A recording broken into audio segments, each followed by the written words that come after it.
Debugging is a persistent challenge for programmers as their efforts to eliminate bugs in code often inadvertently introduce more issues. Even the most skilled programmers struggle to write bug-free code. Underscoring the importance of debugging, this video aims to explore alternative methods for interacting with the console in JavaScript, offering more effective options than the widely used console.log. Moreover, modern integrated development environments enhance the debugging experience by providing a range of auto-completions when you type console. So here I've opened up my Visual Studio Code, and if I go in and write console dot, you can see the various options that I'm getting over here, like assert, clear, count reset, debug, dir xml, error, group collapsed, group end, info, log, table, time end, time log, timestamp, trace, and warn. So instead of using the normal console.log, we will be exploring some better options. For example, if you have to warn the user about something, you can write console.warn and then the content, for example, this is warning. Now, if I go in and copy this stuff from here and open up console, my browser, and over here I go in and say console.warn, this is warning, you'll notice how this is presented with an exclamation mark over here with a sign and then saying this is warning and from where it has been called. So that gives you a better view of things. So when there is a bug that can stop the working of your application, using another console.log to debug it wouldn't work. Your console messages would get mixed up. You can't find the message that you are looking for.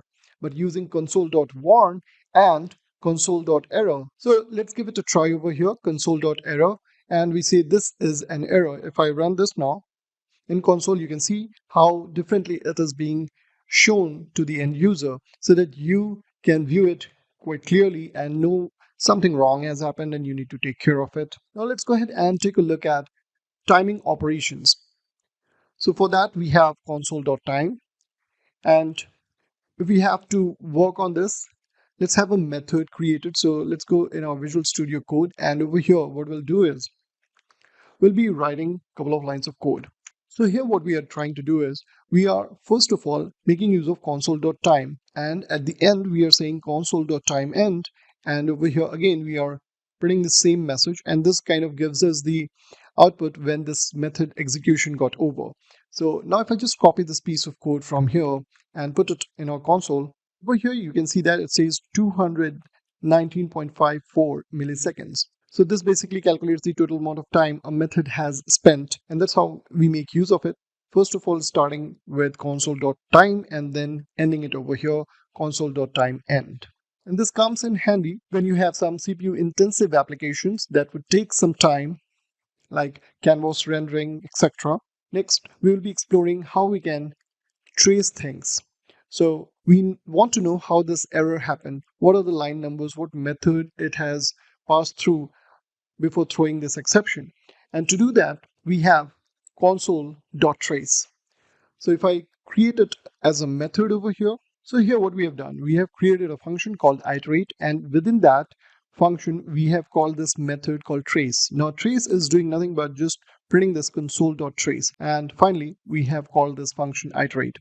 So when we call this and go to our console now, you can see that it has printed this number and then provided us the total amount of time that it took.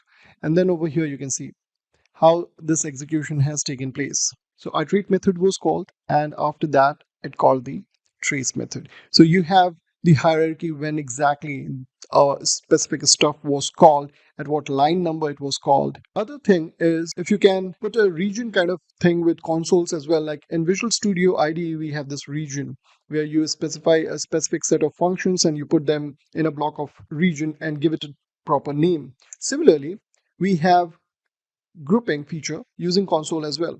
And to demonstrate that, what we'll do quickly is, so here you can see that this piece of code that we have written, console.group, and then we are saying group message, and finally we are saying console.groupEnd.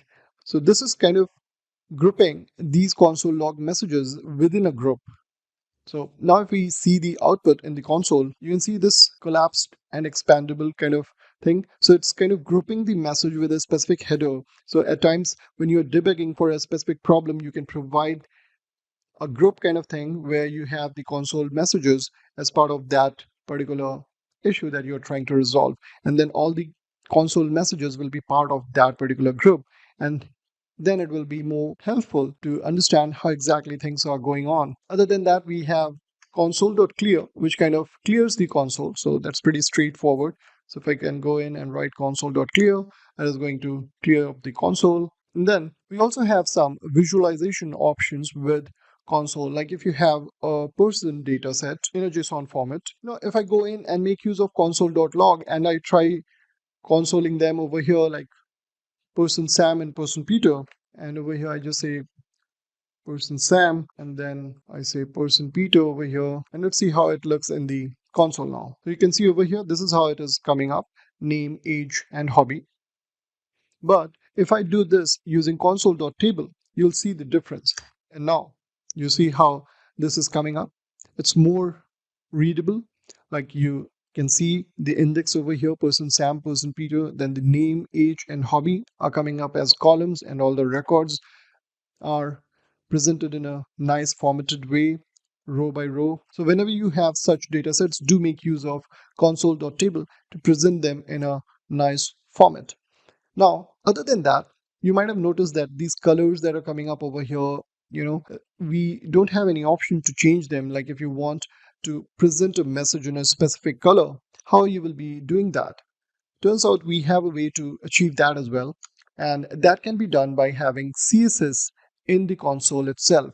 For example, when you specify person C and then write a text, and after that you see a comma and then the next set of parameters that you specify, that is the styling that you're trying to provide to your console.log.